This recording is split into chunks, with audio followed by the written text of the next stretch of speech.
Hello, and welcome to another episode of Goddess of Crypto. I am so excited because I'm finally starting to hear from some of you that you are getting wonderful experiences out of listening to or watching these episodes, that you are learning, that you are excited about your crypto journey, your own experience, and that you're getting educated. And that is so powerful and so important.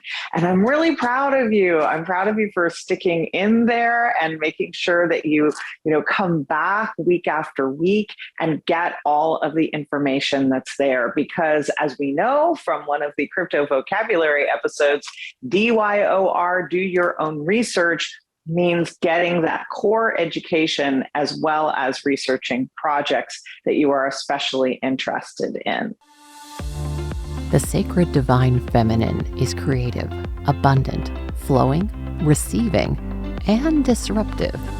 And the new energy of money, including cryptocurrency, decentralized finance, NFTs, and even the metaverse, is all these things too.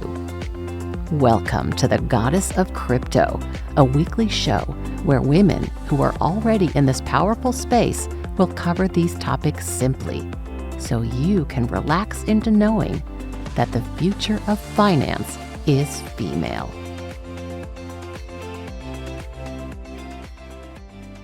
So I'm really excited about this episode and about the next one that I'll be doing on my own with you.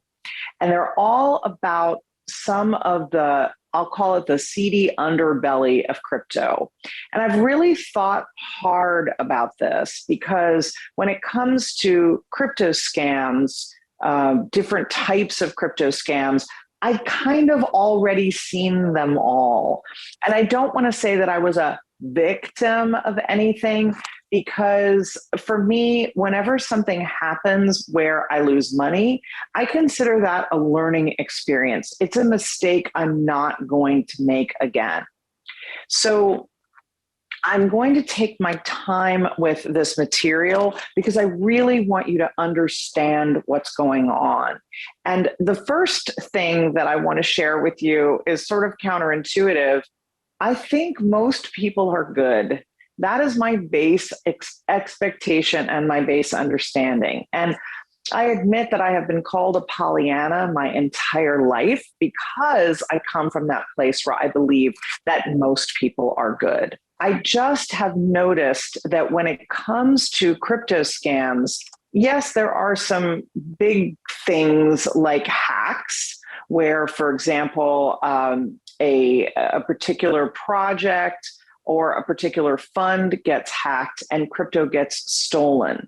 And while that's a big deal, it really doesn't tend to affect us moment to moment, day by day. If you're not involved in that particular hack, and they are sort of, few and far between, relatively speaking, you are not affected in any way. And usually there's a finite experience, and the project founders will say, hey, we're going to find a way to get that money back to people. There have been a lot of what they call, and here's another crypto word for you, although I think it applies to pretty much everything, bad actors.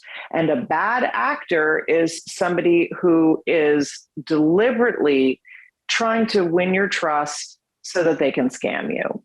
And I have seen a lot of that. So let me back way up to some of my own experiences, and we'll kind of get started at the beginning and go through the different types of crypto scams.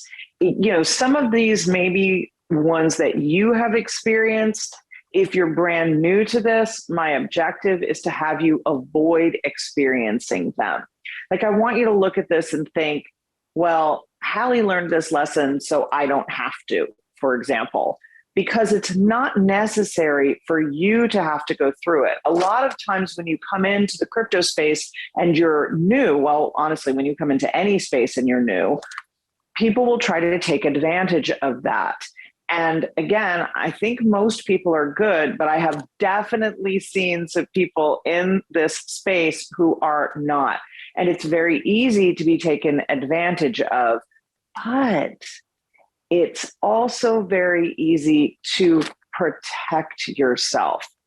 For the most part, you are going to become, if you are a victim of anything, a part of what's called a social scam.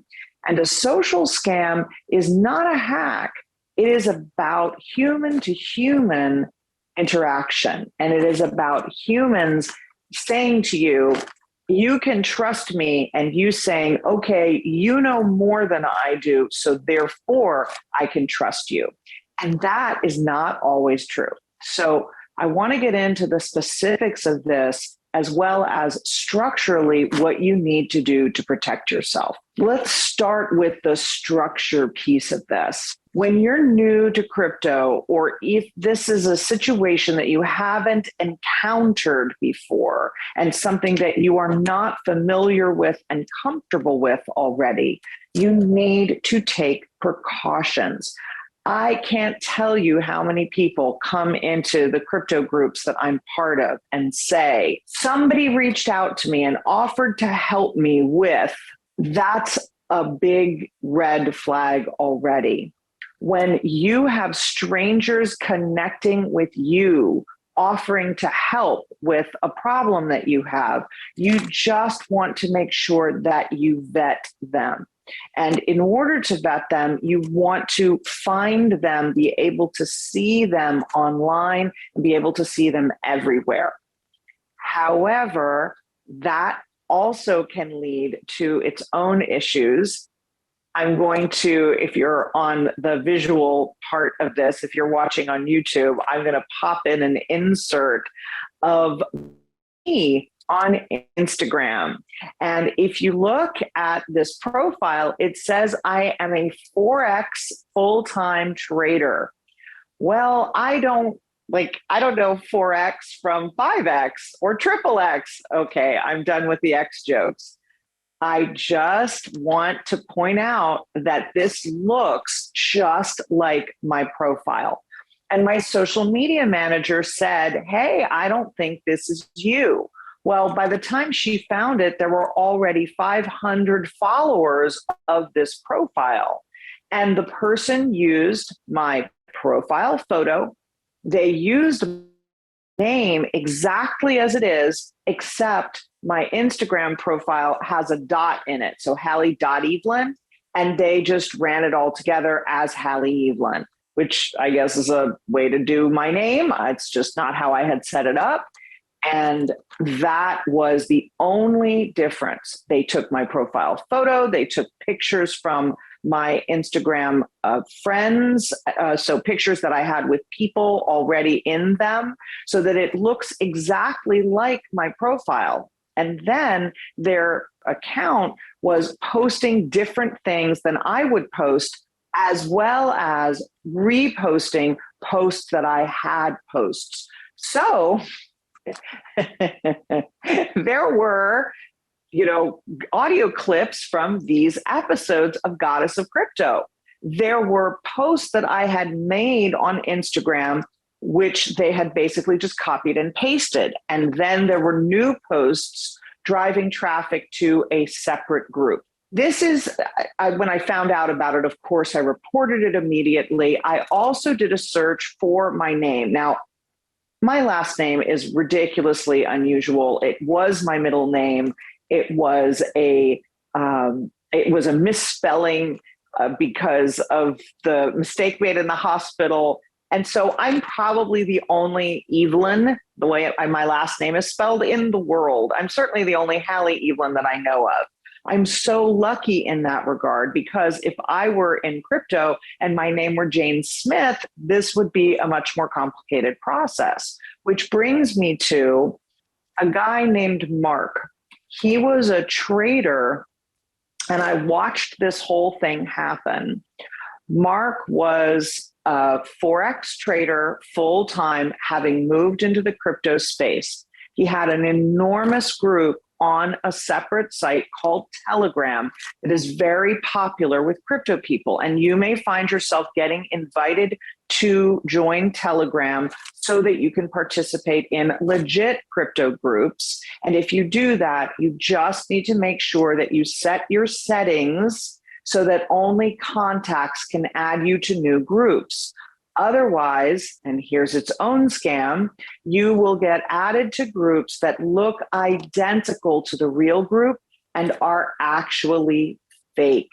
So that's what we're trying to avoid here, is getting added to the fake groups. However, in the case of this trader, Mark, I got invited to a group by somebody on Facebook. And this was before I understood that this kind of thing was 99% a scam. The guy said, hey, I've been making a lot of money. Do you want to check this out and maybe follow the group? Well, I checked it out. You can actually, what they call lurk. So you can observe on one of these platforms like Telegram without actually joining the group. And I decided to go ahead and join. And I have no obligation. It's a free group. And I was just watching every day. What I was watching was the trades that Mark was doing, where he was making between 3 and 5% a day on people's money. 3 to 5% a day. That's pretty great.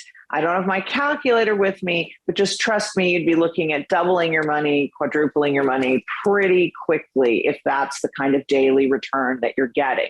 Because remember, if I have $100 and I'm getting 5% on that, I have $105 the next day. But now I'm getting my 5% on the $105 and it begins to compound.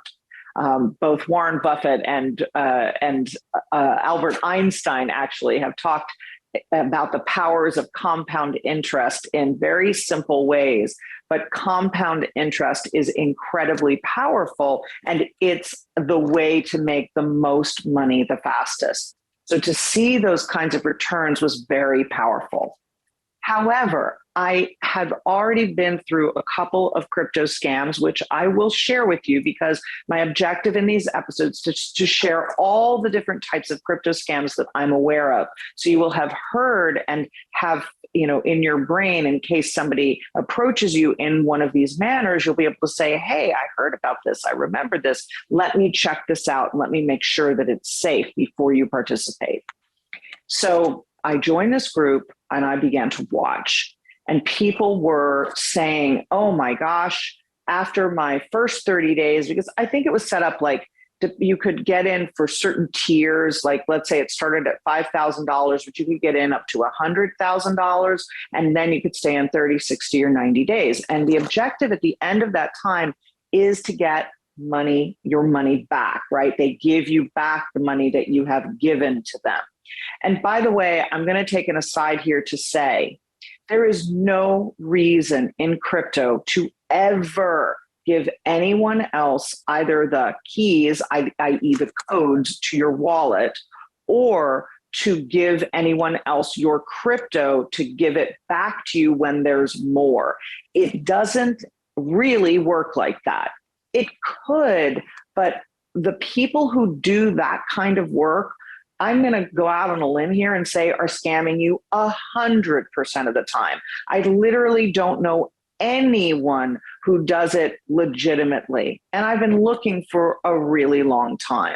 So you just need to be aware of that when you are thinking in terms of your own investment in crypto. So after the first 30 days that I was in the group, I had shared this with a friend of mine. And he decided to start watching. And unbeknownst to me, he also decided to invest with Trader Mark, whose name should actually be Traitor Mark, but never mind. So after the first 30 days, people who had gotten, let's say doubled their money in that time were saying, because you could comment inside of the group, Trader Mark is so amazing. This is such an incredible experience. I'm giving him back my money to turn it to do this again. I'm going to do more money this time. And the guy would come in every morning and say, let's make it a great day. And then at the end of the day, he would say, oh, this return was this percentage. We pulled it out at the last minute. And once in a blue moon, he would say, we just didn't manage to get there today. We were down 2%. And at the time, crypto was in a fairly decent up market. Like it was back and forth a lot, but it was a fairly decent up market. So I sat there for more than 60 days. And then my friend by this time had told me he had invested. And I said, oh my goodness, I just thought you would watch. This is somebody much more experienced than I was with investing. I said, I don't know that I feel comfortable. I've gotten ripped off in the past. And he said, well, this, felt like, he didn't risk a huge amount of money, but in the thousands of dollars. And he said, I felt like this was really safe to do. It felt okay to me.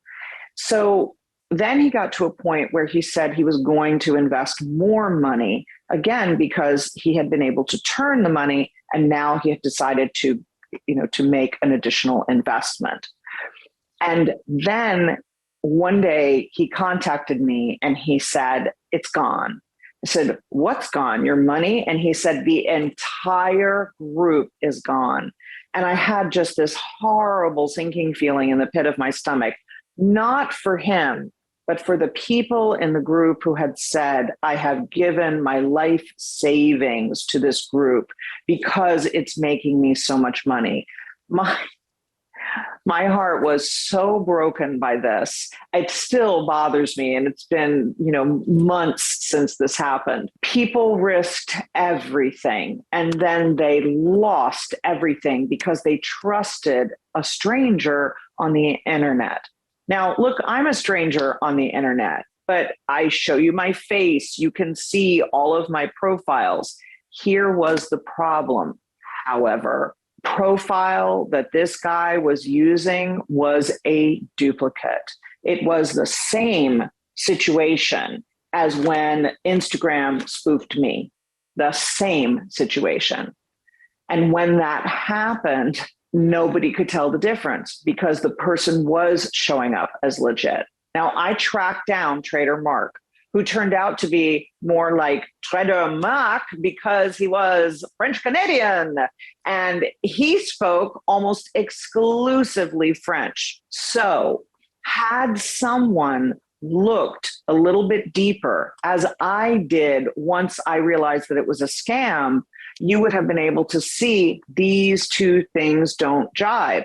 So for example, if you were to look at my Twitter profile, I will say to you that I am here to educate you, that I am not a trader. If you look at my Facebook profile, you will see that I am a transformational wealth coach. I don't do crypto trading. I'm not going to charge people for crypto trading.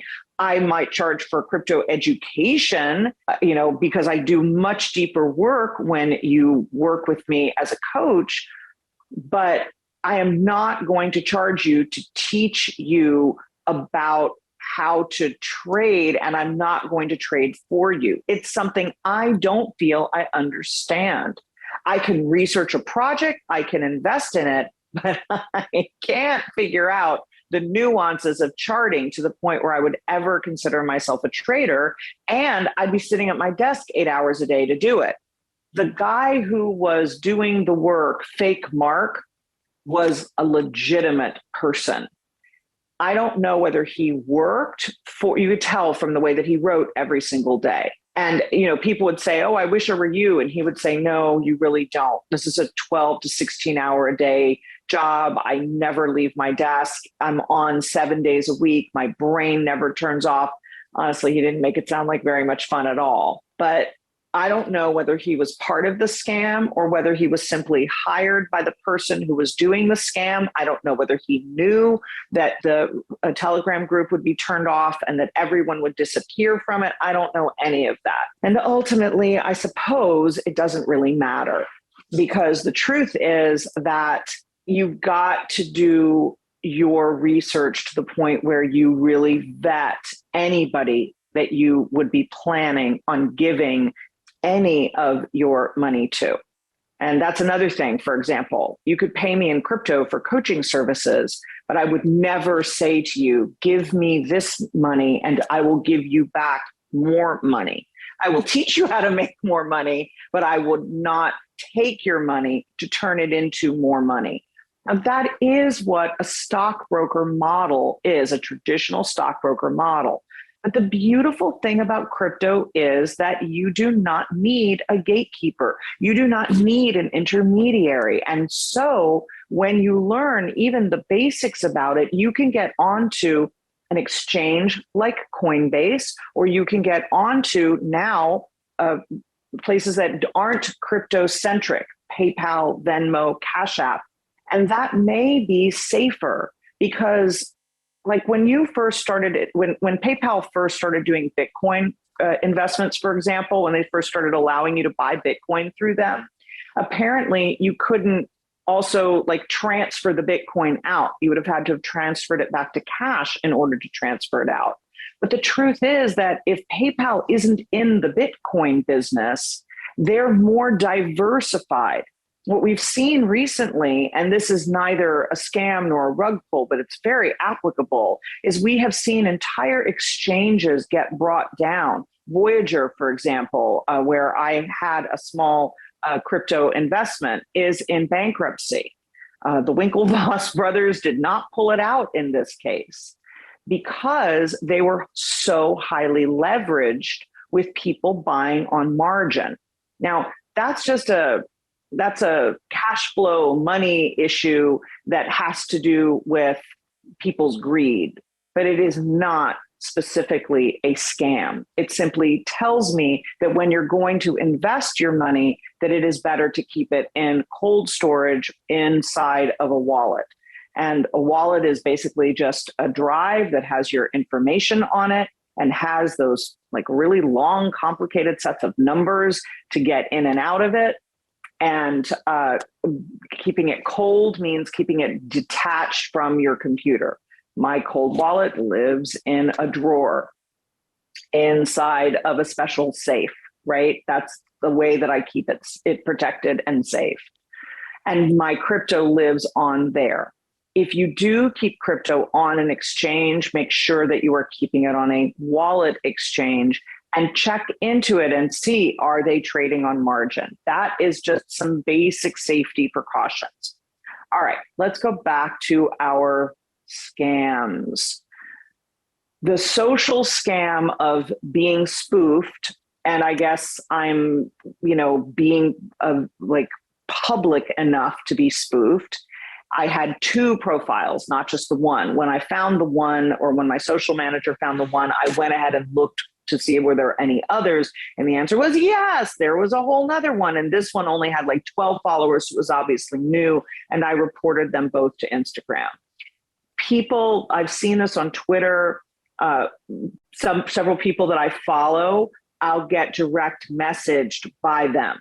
And then I'll look because it's like, this is a pretty well-known crypto person. Why are they connecting with me personally and asking me stupid questions? Like, for example, there was one girl that I followed who I really like. She goes by Lady of Crypto. She's English. She like lives totally out loud. She has a girlfriend. She lives in England. She works out. She goes to Amsterdam for vacation. I've seen like all of her pictures and stuff. So she reached out to me and she said, where are you from? And I just, was in the middle of a bunch of different things. I click, oh, Miami. And how's London? And she wrote back and said, great, nice to meet you. What are you doing with your crypto journey so far? Which, by the way, that phrase, how is your crypto journey going so far? What is your crypto journey? How is your crypto journey so far? That phrase is a phrase that I've seen multiple times in social scams. And I thought to myself, why would somebody who was in London, and when I ask about London, knowing she's in London, why doesn't she address that? I've talked about her hometown that she talks about all the time. I looked more closely and there was one digit different in her Twitter handle. So instead of like Lady of Crypto, it was like Lady of Crypt double P toe, something like that. That's the kind of thing where like one letter will change, or there will be an underscore in the middle or after, or like when I first got my Twitter handle, Goddess of Crypto spelled straight out was already taken. And because it's the podcast, I was like, well, this is going to be my Twitter handle. So I chose a 0 at the end instead of an O. Goddess of Crypto with a 0 is my Twitter handle. So let's say I changed something else, like I did an underscore in the middle. That would be something where somebody would be able to spoof that account, or I would be able to use it as a second account. Because there's no kind of two-factor authentication or KYC, know your customer, with Twitter, and if Elon Musk ever buys Twitter officially, that I think is one of the first things that's going to change. There's none of that with like Facebook. Facebook supposedly has all these billions of users. I think about a third of them are scam accounts. And let's not even get into all the Facebook scam accounts. I think that's true probably of all social media. And you, in order to protect yourself, just have to pay attention. If somebody that is unconnected with you reaches out, Melinda Gates, as in Bill Gates' wife at the time, Melinda Gates friended me on Facebook one day. And I was super flattered for about 5 minutes until I checked out the profile, checked out how long she had been online, checked out her friend connections, and realized that it was basically just a spoofed account. So I blocked it. And blocking the accounts when you find them is very important. Reporting the accounts when you find them is very important, because it prevents them from doing this to everybody on your friend list. By the way, keeping your friend lists protected, saying, for example, on Telegram, only, my contacts, only my connections can add me to groups, that kind of stuff. Those privacy settings exist on WhatsApp. They exist on Twitter, on Discord, on Instagram, on Facebook, on LinkedIn. Do those things because you are protecting your circle, not just yourself. So I want to also share with you, before I close out this episode, I want to share with you the experience that I had back in 2017 when I first bought Bitcoin and first got into crypto and got my small crypto portfolio, my first small crypto portfolio. I want to tell you, before I close out this episode, about my first experience with a crypto scam. Back in 2017, I had my first crypto portfolio and I owned Bitcoin. I owned a decent amount of Bitcoin. I was a whole coiner, which is something that, people in Bitcoin these days strive to be, because Bitcoin costs $20,000 a coin. There's been a time when it cost almost $70,000 a coin. The people that the multimillionaire people that I follow and believe that Bitcoin is going to go to at least $500,000. And most of them say $1 million a coin. And I think that's totally legit.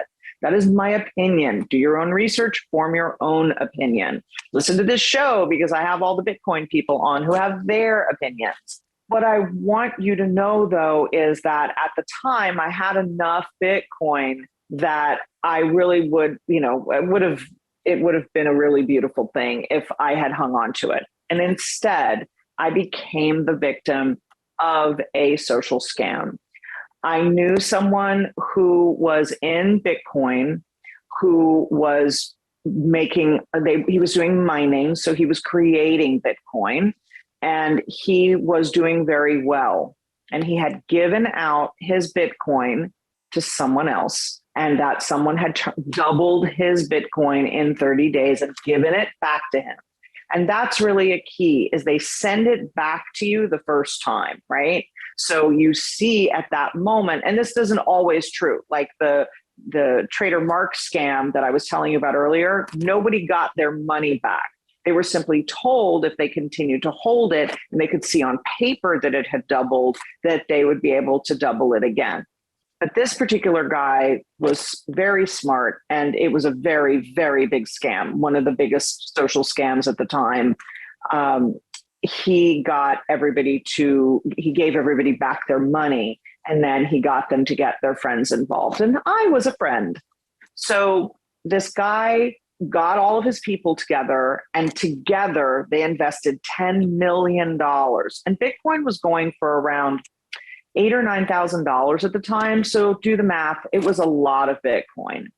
And the guy basically just took off with it and never even pretended the second round that he was building it or growing it or any of what he was doing. Now, I know about Bitcoin enough now to understand that you can't really do anything other than trade it, buying and selling it at certain times, and timing the market would be what would cause you to get more.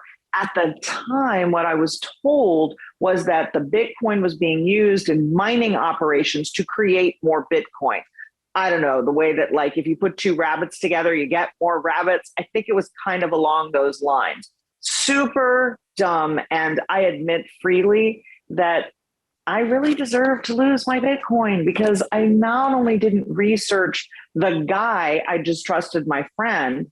I didn't research the way Bitcoin worked enough to understand that mining didn't work like that. So I understand now, and as I'm sharing this with you, I'm feeling sort of idiotic because I'm realizing how really naive I was. But I want to be completely transparent with you so that you understand, and so that you avoid having happen to you what happened to me. Okay, so I gave the guy my Bitcoin and I never saw it again. And after about 3 months, he said to me, well, the guy's not giving me my money back when I was expecting it, but we think that that's going to change in 30 days. Well, the guy got strung out for like a year, and I got strung out with him. You know, I was a really, really small fish in this $10 million pond. And eventually he, you know, the guy like really explained what had happened and told me what had happened. But the guy basically was, even though he was visible, he was very, I'll call him a shadowy figure. And eventually he got caught. He got caught by the FBI. He destroyed the computers where the Bitcoin was being stored. And when you destroy a cold wallet like that, there's really not any way to get it back. There can be, depending, like, for example, if you have a Trezor or a Ledger, which are the two cold wallet storage places where, two cold wallet storage companies that are considered like the kind of state-of-the-art ones, you can store in your wallet, but you can connect it to the network for Trezor or the network for Ledger. And then if you lose your wallet, if you have your seed phrase, your 12-word or your 24-word phrases that allow you, that are the keys to your wallet, you can actually tell them you lost your wallet. And as long as you have your seed phrases, you can get the whatever you have stored on it back by putting on a new Trezor or Ledger wallet. So that's actually something I hope never to have happen. But it's it at least protects you in case some emergency happens. But in the case of this scammer, apparently the computer itself was being used as the storage device. And when he destroyed the computer, he destroyed the Bitcoin. Now, for me, there was a little bit of a silver lining. I eventually ran into a guy who used to do all the black hat, in other words, the kind of hacking stuff behind the scenes, and had turned what's called white hat, which meant he stayed compliant and was helpful and did all of his stuff open source so that other people could see what he was doing, and so that he would assist instead of being in the shadows, right? So I guess the difference between black magic and white magic, supposedly, I think that's where it came. That's where black hat and white hat came from. Anyway, he showed me videos because apparently when he found out, he was a little bit of a superhero, I have to say, in the crypto space. When he found out about this guy, he had sent some of his goons after him, and they had beaten the Christmas out of this guy. And then he had turned him over to the FBI. So the guy really got more. I mean, I felt sorry for him by the end. I was like, I don't think this would be worth $10 million to me, especially since he never got to keep any of it. It's very traceable. Bitcoin is very, very traceable.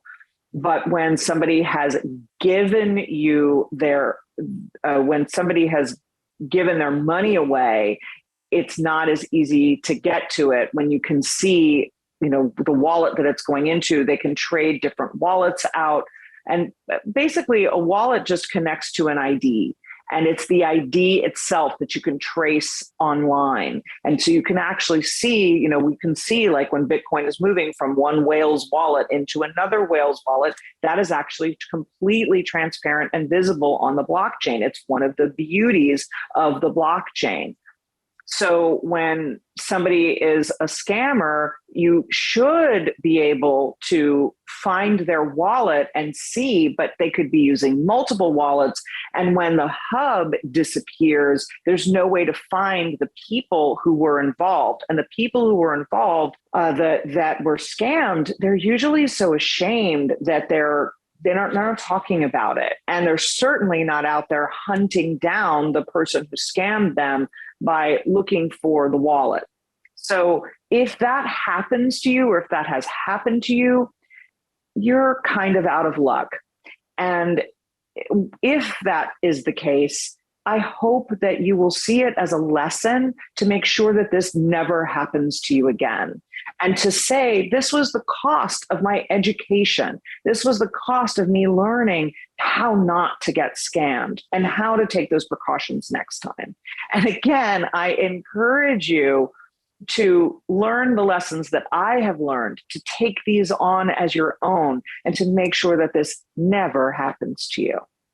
This has been Goddess of Crypto. I am Halle Eavelyn. If this episode has resonated for you, please like it, comment on it, review it on your favorite platform. Please review the show so that we can share it with other women all over the world. And please share it with the other women in your life. Until next time. Every week, transformational wealth coach Halle Eavelyn leads a conversation that helps to ensure that women everywhere can learn to surf the coming tsunami of the new energy of money. You can find her at goddessofcrypto.me. That's goddessofcrypto.me. Be sure to subscribe to Goddess of Crypto on your favorite platform or watch the show on YouTube. And remember, wealth isn't just your privilege, it's your right.